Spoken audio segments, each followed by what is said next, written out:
Good morning good morning good morning. सुबह हो गई है, उठो उठो उठो, जल्दी जल्दी जल्दी, कॉपी उठाओ, पेन उठाओ। और हम लोग का जो पिछला लेक्चर चल रहा था, कौन सा लेंस, उसको फिर से पढ़ना है। तो पिछले लेक्चर में हम लोग की किस जगह तक बात हो गई थी, एक बार फिर से हल्का सा जल्दी से ब्रीफली उसको हम लोग समझ लेते हैं कि हम लोग का कहां तक बात हो गई थी। ज्यादा टाइम उसमें नहीं वेस्ट करेंगे। और एक चीज और हम आपको डिस्कस करना चाहेंगे कि आज से क्या है कि हम लोग लेक्चर्स थोड़े लंबे कर रहे हैं। क्यों? क्योंकि हम देख रहे हैं कि हम लोग की बहुत सी चीजें यहाँ पे छूट जा रही हैं, इसलिए लेक्चर्स थोड़े लंबे होंगे। इट डजंट मीन दैट कि आप लोग उसको बस 10 से 20 मिनट देखिए, आप लोग उसको 2 दिन देखिए, 3 दिन देखिए, फ्रैक्स में देखिए। वीडियो अब आना की जो फ्रीक्वेंसी वो थोड़ी कम करेंगे, वीडियोस थोड़ा हम लोग कम कर देंगे। हफ्ते में जैसे पहले 3 आती थी, तो अब केवल 2 आएंगी। हो सकता है कुछ वीक ऐसे हो कि केवल आपको एक ही लेक्चर आए, तो उस लेक्चर को आराम से उसको करिए, बहुत आराम से, कोई जल्दीबाजी नहीं है। उसके बाद आपको एंड तक, इसी लेक्चर के एंड तक आपको कुछ एक्सरसाइज भी दे दी जाएगी, आप लोग उसको कर लीजिएगा। बचा कुचा जल्दी हम लोग की वेबसाइट पे भी काम चल रहा है, वेबसाइट पे वो चीजें आ जाएंगी, आप लोग उसको देख के कर डालिएगा। तो हम लोग आज क्या शुरू करने वाले हैं। पिछले लेक्चर में हम लोग चिन्ह परिपाटी की बात करे थे, अवतल और उत्तल दोनों पे। आज हम लोग बात करेंगे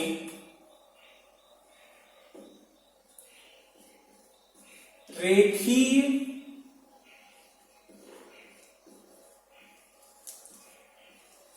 आवर्धन की या इसको हम लोग इस नाम से भी जानते हैं, मैग्निफिकेशन। क्लियर है बात? तो हमें किसकी बात करनी है? रेखीय आवर्धन की। तो इसका सबसे पहले परिभाषा क्या होता है? इसका परिभाषा होता है लेंस के मुख्य अक्ष के लंबवत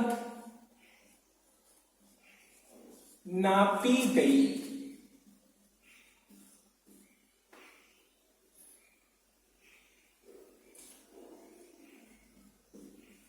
प्रतिबिंब की लंबाई तथा प्रतिबिंब की लंबाई तथा वस्तु की लंबाई के अनुपात को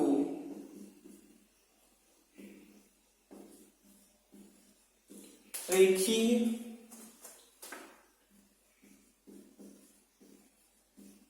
आवर्धन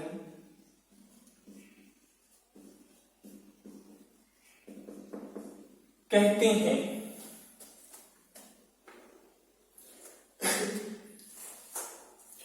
क्या होता है रेखीय आवर्धन?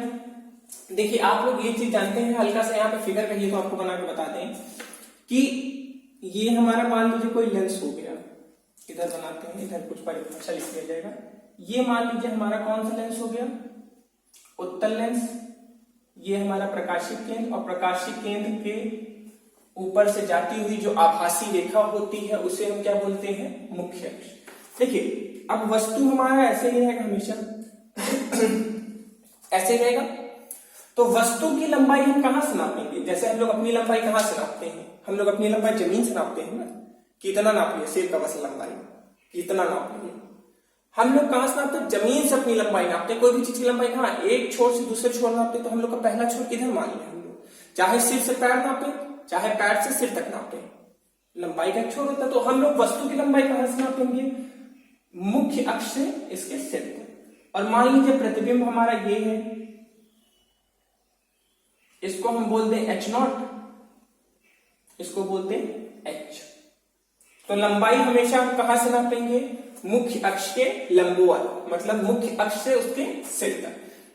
तो यहां पे क्या हमसे बोला जा रहा है कि लेंस के मुख्य अक्ष के लंबवत नापी गई प्रतिबिंब की लंबाई, प्रतिबिंब की लंबाई के बगल में थोड़ा सा गैप करके हम इसको संकेत भी लिख देते हैं प्रतिबिंब की लंबाई को h डैश, तथा वस्तु की लंबाई, वस्तु की लंबाई के बीच में भी हल्का सा करके यहां पे h के अनुपात को रेखीय आवर्धन कहते हैं। बोलिए ये बात क्लियर है? कोई दिक्कत इसमें? इसका सूत्र इसे हम किससे दिखाते हैं ये भी लिख देते हैं, रेखीय आवर्धन को हम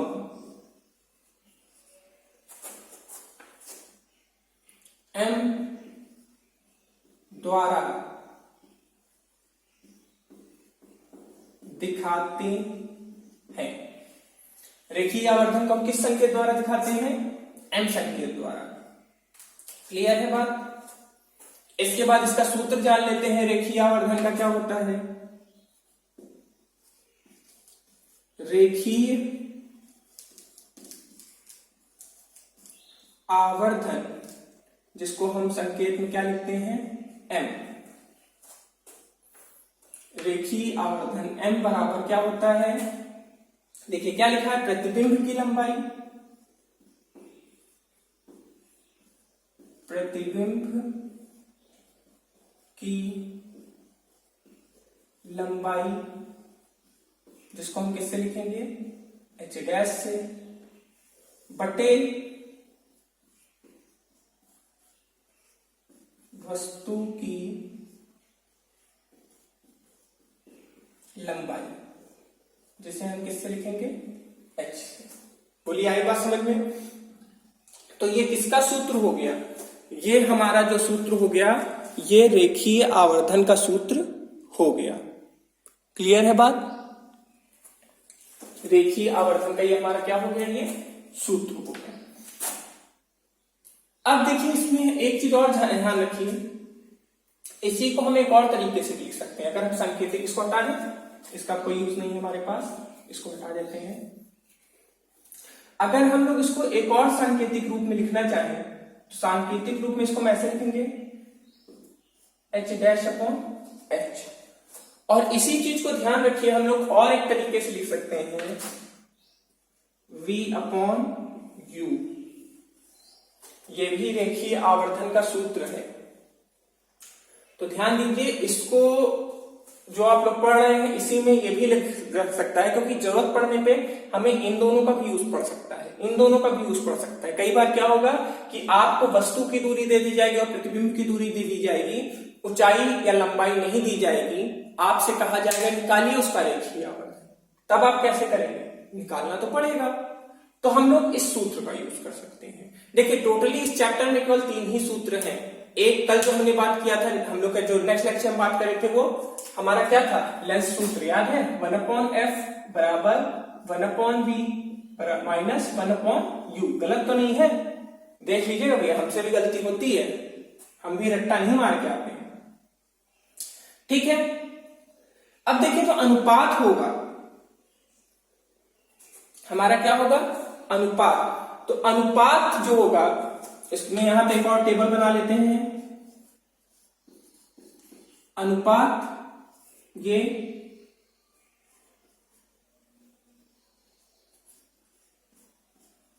वस्तु की लंबाई,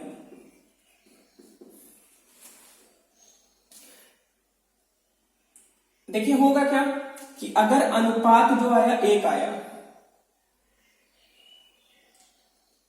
तो हमारी वस्तु की लंबाई तथा प्रतिबिंब की लंबाई क्या होगी? बराबर होगी। क्या हुआ?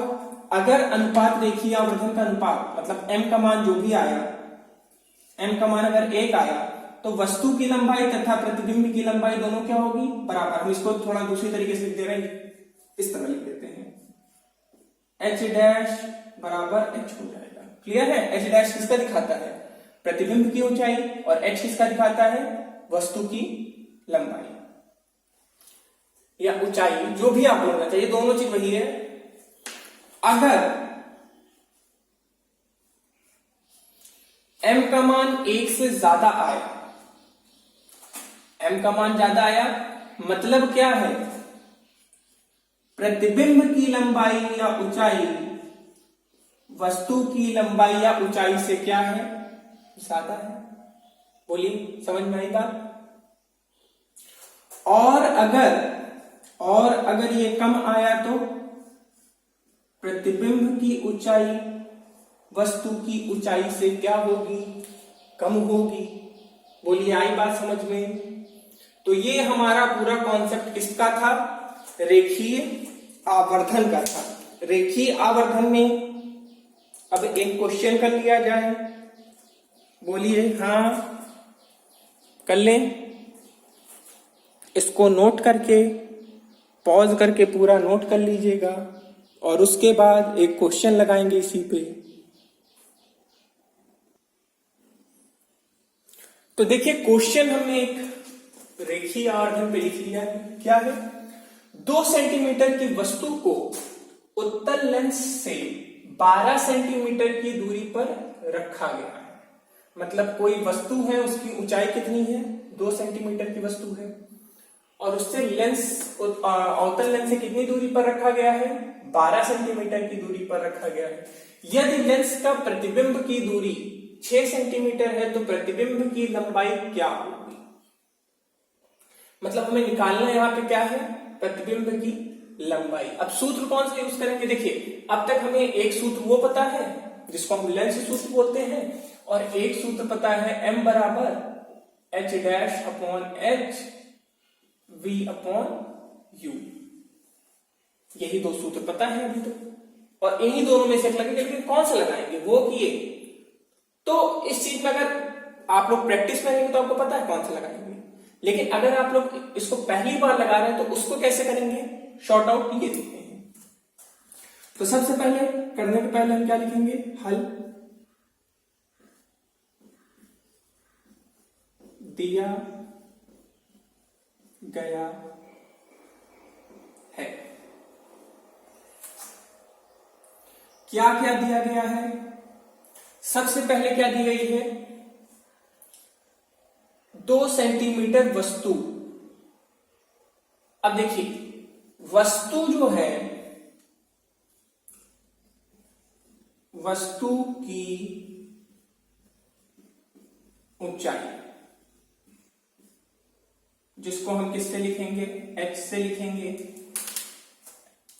अब बताइए वस्तु की ऊंचाई क्या होगी, इसमें लंबाई है तो लंबाई हम कर ले रहे हैं। क्वेश्चन के अकॉर्डिंग अपनी शब्दों को चेंज कर दिया करिए। इसमें लंबाई है तो हमने भी क्या कर लिया, इसमें लंबाई कर दिया। क्या है, h बराबर, क्या है h बराबर, इसका मान देखें,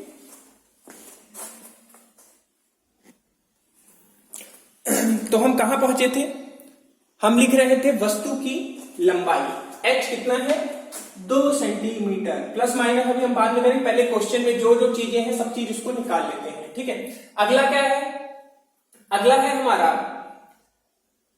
वस्तु कितनी दूरी पर रखा गया है, तो लिखेंगे वस्तु की दूरी। तो वस्तु की दूरी को हम किससे दिखाते थे, u से दिखाते थे, कितना है, 12 सेंटीमीटर। और अगला क्या है, प्रतिबिंब की दूरी,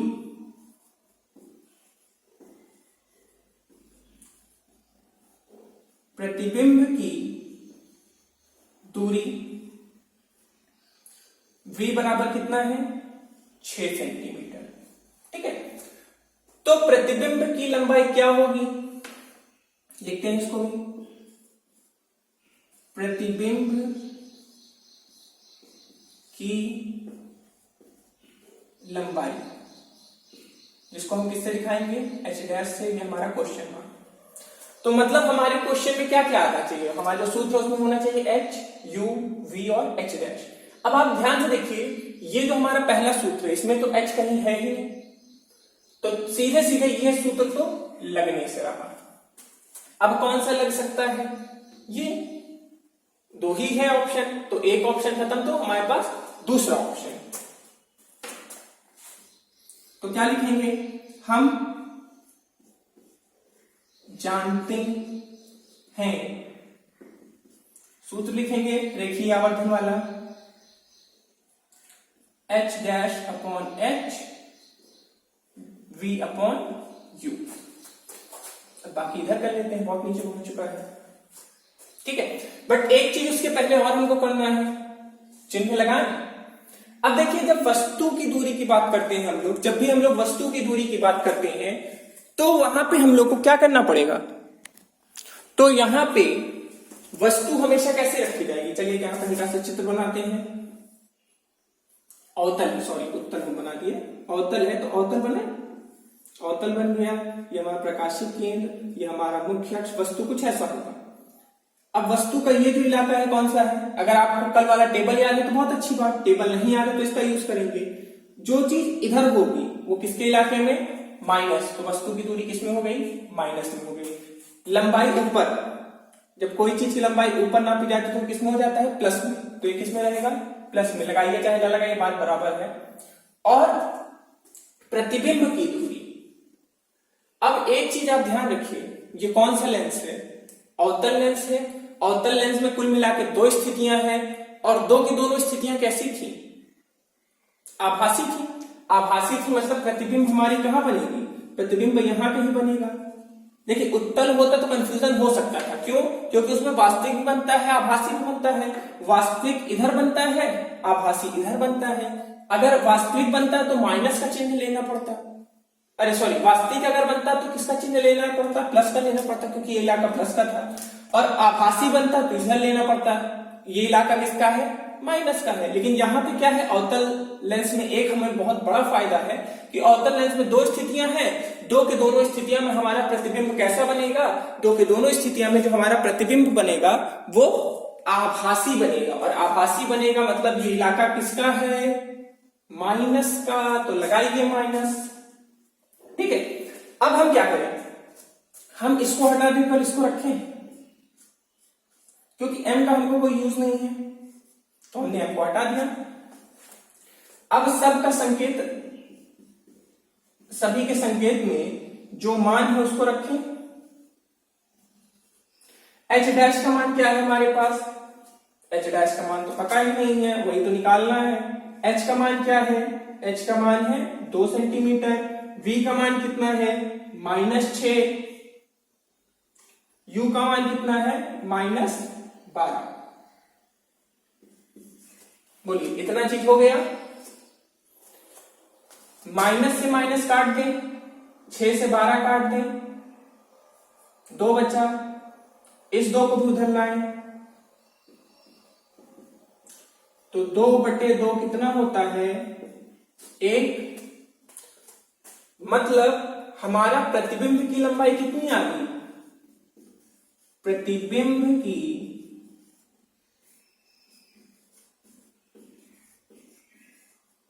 लंबाई बराबर कितना? 1 सेंटीमीटर। और यही हमारा क्या आ गया? यही हमारा आंसर आ गया। बोलो आया समझ में? हमें जो चीजें न्यूमेरिकल करना इसलिए बहुत आसान होता है, जो चीजें हमको दी जाए बस उसी को लेके यूज कर दीजिए और हमारा काम हो गया। इसको नोट कर लीजिए आराम से। अब देखिए हम यहीं पे अपना नेक्स्ट टॉपिक क्या, हम लोग का नेक्स्ट टॉपिक क्या है? हम लोग का नेक्स्ट टॉपिक है लेंस की क्षमता। अभी इसके पहले हमने जस्ट पहले क्या बात की थी? रेखीय आवर्धन की। रेखीय आवर्धन पे प्रश्न करें। अब हमारा नेक्स्ट टॉपिक है लेंस की क्षमता। तो लेंस की क्षमता क्या होती है ये समझते हैं पहले। देखिए लेंस हमारे पास, हमारे सिलेबस के अकॉर्डिंग मेनली 2 ही लेंस हैं हमारे पास, अवतल और उत्तल। लेंस किसी भी प्रकाश किरण को कितना अधिक मोड़ सकती है? कितना अधिक मोड़ सकती है मतलब मान लीजिए प्रकाश किरण ऐसे जा रही है, ये इसको अपने मार्ग पे कितना घुमा सकती है, कितना मोड़ सकती है, मतलब कायदे से जाना इसको ऐसे था, इसने इसको मोड़ दिया। उत्तल लेंस में कोई प्रकाश किरण आया, उसने इसको मोड़ दिया। तो कोई भी प्रकाश किरण को कोई भी लेंस कितना अधिक मोड़ सकता है, उसी को हम क्या बोलते हैं, लेंस की क्षमता या लेंस की पावर। इसी का परिभाषा क्या होगा, लेंस द्वारा प्रकाश किरण को अभिसारित या अपसारित करने के सामर्थ्य को लेंस की क्षमता कहते हैं। अभिसारित और अपसारित में कंफ्यूज मत होइएगा। अभिसारित मतलब एकत्रित,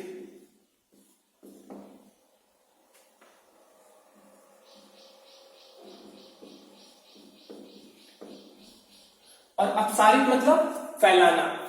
एकत्रित मतलब जैसे मान लीजिए हमने अपना उत्तल लेंस लिया,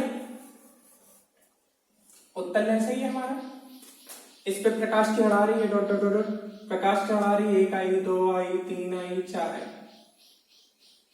अब ये सभी की सभी घूम गई और एक जगह पे क्या होने लगी, एकत्रित होने लगी। तो जब कोई लेंस किसी या जितने भी प्रकाश किरण पुंज है सबको एक जगह एकत्रित कर देगा तो उसे हम बोलेंगे अभिसारित, और फैला देगा तो उसे हम बोलेंगे अपसारित। तो लेंस द्वारा प्रकाश किरण को अभिसारित या अपसारित करने की सामर्थ्य को लेंस की हम क्या बोलते हैं, लेंस की क्षमता बोलते हैं। लेंस की क्षमता होगी। अब आगे चलते हैं, अगला क्या है इसके बाद,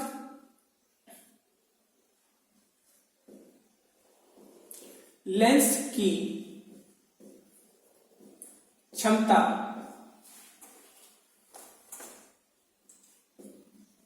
लेंस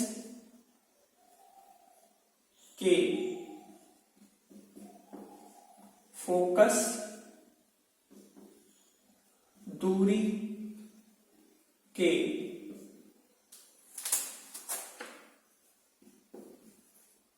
प्रतिलोम, फिर लाइट कर गई। तो क्या लिख रहे थे, लेंस की क्षमता लेंस की फोकस दूरी के प्रतिलोम के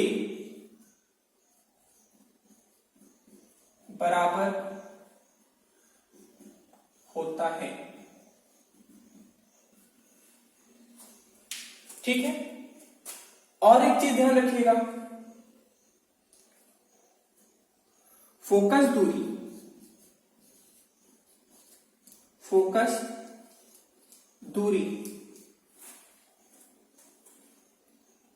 मीटर में होती है। ठीक है, तो ये क्या हो गया, हमारा लेंस की क्षमता से रिलेटेड जितनी चीजें थी सब की सभी चीज हमने इसमें क्या कर दी, इंक्लूड कर दी। एक चीज और, हाँ अब इसका सूत्र पहले देख लेते हैं।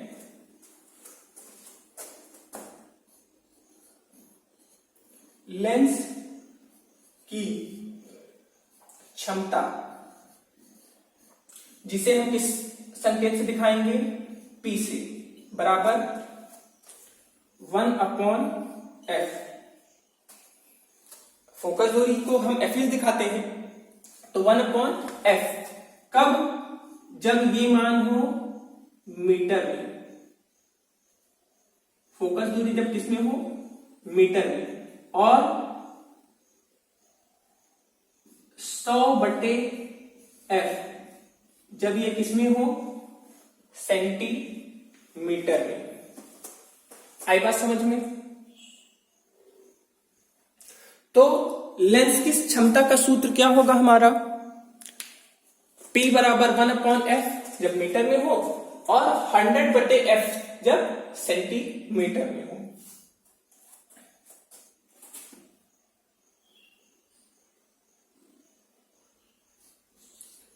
अब इसके मात्रक की बात कर लें, लेंस की क्षमता का मात्रक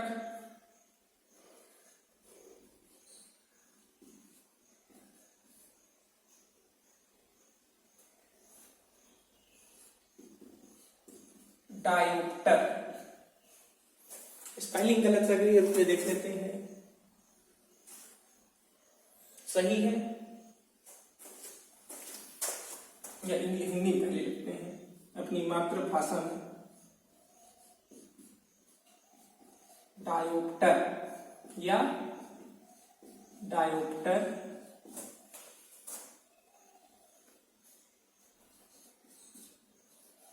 होता है। क्लियर है बात?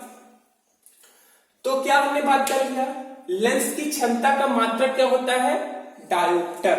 हर चीज को नापने का कोई ना कोई चीज होता है, उसी तरह लेंस की क्षमता को हम किसमें नापेंगे, डायोप्टर में नापेंगे। क्लियर है बात? इस चीज को नोट कर लीजिएगा। अभी यहीं पे ये टॉपिक खत्म नहीं हुआ, अभी यहां पे दो चीज और हम बात करेंगे। क्षमता प्लस में हो सकता है, माइनस में भी हो सकता है, वो बात करेंगे। साथ में लेंस के संयोजन की भी बात करेंगे। इसको नोट कर लीजिए, जल्दी से नोट हो गया, हटाए इसको।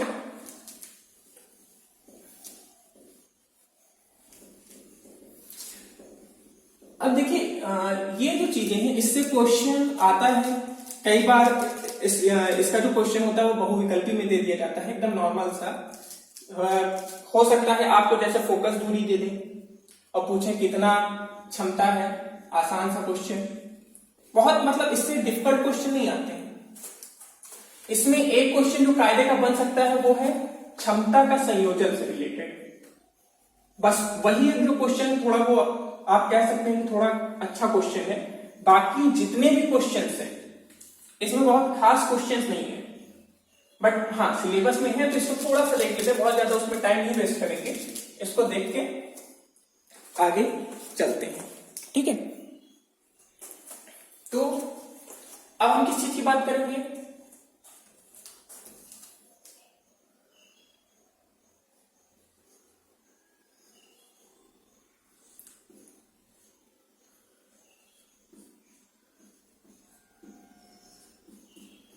क्षमता के संयोजन।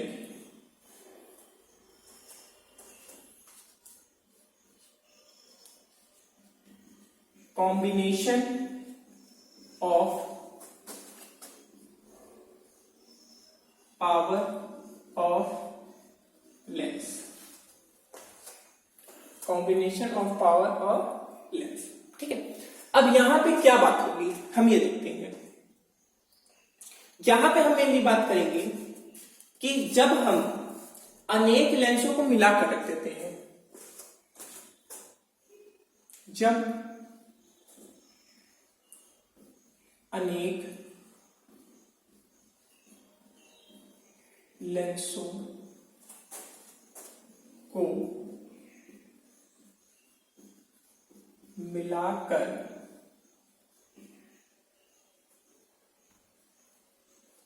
रख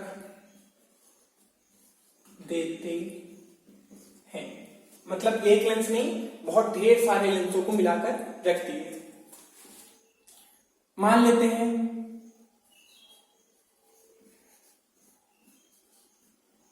प्रथम लेंस की क्षमता क्या है, प्रथम लेंस की क्षमता P1 है।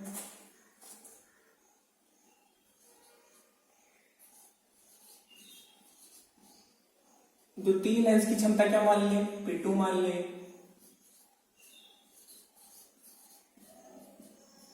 तृतीय लेंस की क्षमता क्या मान ले, P3 मान ले, ठीक है। अब क्या है यहां पे हमने 3 लेंस दे दिए, आपको कितने लेंस दे दिए, 3 लेंस, और पूछ रहे हैं कुल क्षमता कितनी होगी,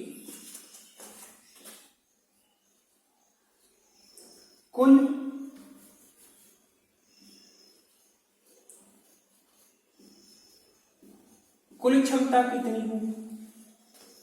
इसको हम लिखेंगे P, तो कुछ नहीं करेंगे, P1 P2 P3। अभी क्वेश्चन बनाएंगे, परेशान मत होइए। अभी सीधे सीधे जो बेसिक चीजें हैं उसको हम बात कर ले रहे हैं। P1 P2 P3 मतलब पहले की क्षमता प्लस दूसरे की क्षमता प्लस तीसरे की क्षमता। क्लियर है बात? नॉर्मल सी चीज है, नॉर्मल सा टॉपिक है, आगे बढ़ा जाए, बोलिए। ठीक है। अब आगे एक और क्वेश्चन आता है आपके मन में कि सर क्षमता प्लस में होगा कि माइनस में होगा। मन में क्वेश्चन आना चाहिए ना कि क्षमता प्लस में होगा कि माइनस में होगा। तो देखिए एक बात आप लोग ध्यान रखिए कि क्षमता दोनों में हो सकता है। जो हमारा क्षमता है वो दोनों में हो सकता है, वो प्लस में भी हो सकता है और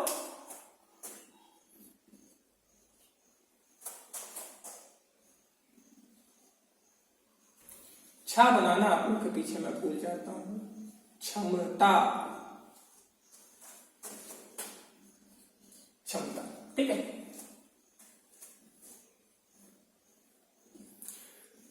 क्षमता जो है या पी हम बोले पॉजिटिव भी हो सकता है और निगेटिव भी हो सकता है।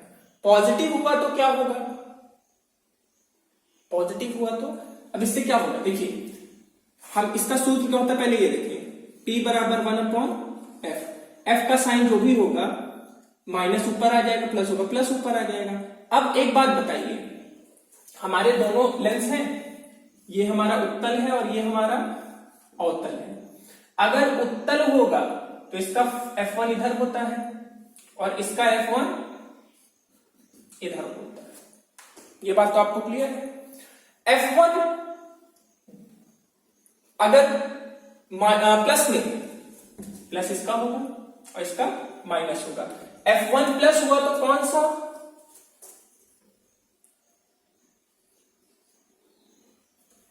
F1 प्लस हुआ तो उत्तल लेंस। उत्तल लेंस का फोकस क्या होता है, प्लस होता है, और अवतल लेंस का क्या होता है, अवतल लेंस का माइनस होता है। तो एक का प्लस होता है और एक का माइनस होता है। जब इसका फोकस प्लस में होगा तो इसकी क्षमता भी किस में होगी, प्लस में होगी। इसका फोकस माइनस में होता है तो इसकी क्षमता भी किस में हो जाएगी, माइनस में हो जाएगी। बोलिए ये बात क्लियर है। इसको हम अपसरित लेंस भी बोलते हैं और इसको हम अपसरित लेंस भी बोलते हैं। क्यों बोलते हैं, क्यों बोलेंगे बताइए। इसको हम अपसरित लेंस इसलिए बोलते हैं क्योंकि ये जितनी भी प्रकाश किरण होती है, जितनी भी प्रकाश किरण सबको क्या कर देती है, एकत्रित कर देती है। बना, ये हमारा उत्तल लेंस, मुख्य अक्ष के समांतर जो भी किरण आई वो कहां जाएगी, प्रथम फोकस पे।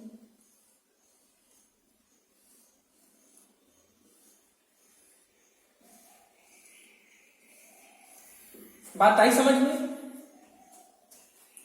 ये क्या करता है, एकत्रित करता है। ये क्या करता है, अवतल, ये अपसरित करता है मतलब फैलाता है।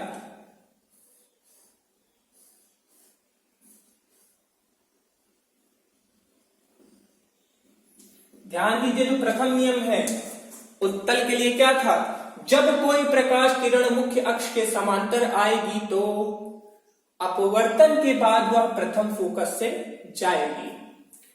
अवतल लेंस के लिए क्या है, जब कोई प्रकाश किरण मुख्य अक्ष के समांतर आएगी तो अपवर्तन के पश्चात वह प्रथम फोकस से क्या होगी, जाती हुई प्रतीत होगी। यह चीज याद है आप लोग को। तो एक चीज आपको सबसे जरूरी जो ध्यान देने की बात है, जो यहां पे हम आपको समझाना चाहते हैं, वो ये समझाना चाहते हैं आपको कि अगर उत्तल लेंस है तो उसकी क्षमता का मान किसमें होगा, प्लस में होगा, और अगर अवतल है तो माइनस में होगा। इस चीज को ध्यान दीजिएगा। हो गया, इसमें कुछ लिखना ज्यादा तो नहीं था, इसमें बस समझना था। अब इसका क्वेश्चन जल्दी से हम लोग नोट करें।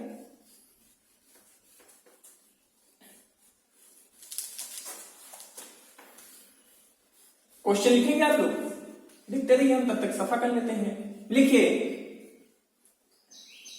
यदि कोई यदि कोई उत्तल लेंस की, देखिए, यदि किसी उत्तल लेंस की फोकस दूरी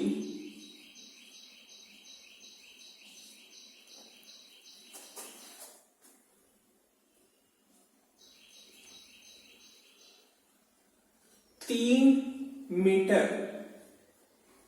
हो तो, कितना हो, 3 मीटर हो तो उस लेंस की, तो उस लेंस की क्षमता ज्ञात कीजिए। कीजिए, शुरू करिए। तो करना क्या है इसमें? कुछ नहीं करना है, कुछ भी नहीं करना है। क्या करना है? सबसे पहले हमारा नाम लिखना है हल, हा हल, खुश। फिर जो ये दिया गया, क्या दिया गया है? दिया गया है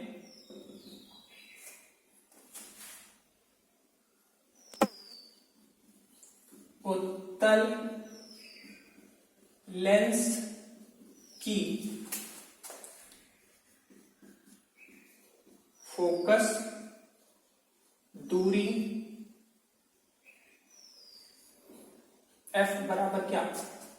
बताइए, F बराबर क्या हो जाएगा? बताइए जल्दी से। 3 मीटर होगा, 3। अब देखिए, उत्तल लेंस है, मतलब इसका प्रथम फोकस इधर है। चिन्ह कौन सा आएगा? प्लस का आएगा। सीधे सूत्र लिखें, लेंस की क्षमता बराबर 1/f 1/3, यही होगा। काट पीट करें, सबसे पहले क्या लग जाएगा? दशमलव लग जाएगा, ये 10 हो गया। 3 तिरिक्का 9, एक आया, फिर 3 तिरिक्का 9, फिर 3 तिरिक्का 9। तो क्षमता कितना आ गया? P बराबर 0.333, क्या? डायोप्टर। यही हमारा क्या आ गया? उत्तर आ गया। बोलिए, ठीक है? ये किसके लिए था? उत्तल लेंस के लिए। हम यहीं पे क्वेश्चन बदल दें? बोलिए, बदल सकते हैं कि नहीं बदल सकते हैं? हम इसी को बना दें क्या? हम इसी को बना दें अवतल लेंस। बना सकते हैं? बोलिए, बनाए कि ना बनाए? बना दें। इसी को हम कुछ नहीं करें, हमने बना दिया अवतल लेंस। तो क्या तब भी यही आंसर होगा? नहीं, आंसर बदल जाएगा। ज्यादा कुछ नहीं बदलेगा। हम फिर से इसको इरेज जरूर कर दे रहे हैं, ज्यादा कुछ नहीं बदलेगा, बस प्लस माइनस में अंतर होगा। क्या? देखते हैं। बाकी चीजें तो उसी तरह रहेगी। हल दिया गया है, अवतल लेंस की फोकस दूरी 3 मीटर। अब देखिए, अवतल है, पहले क्या था? उत्तल था, तो अब क्या हो गया है? अवतल। इसका F1 किधर है? इधर है। चिन्ह क्या होगा? माइनस होगा। 1/f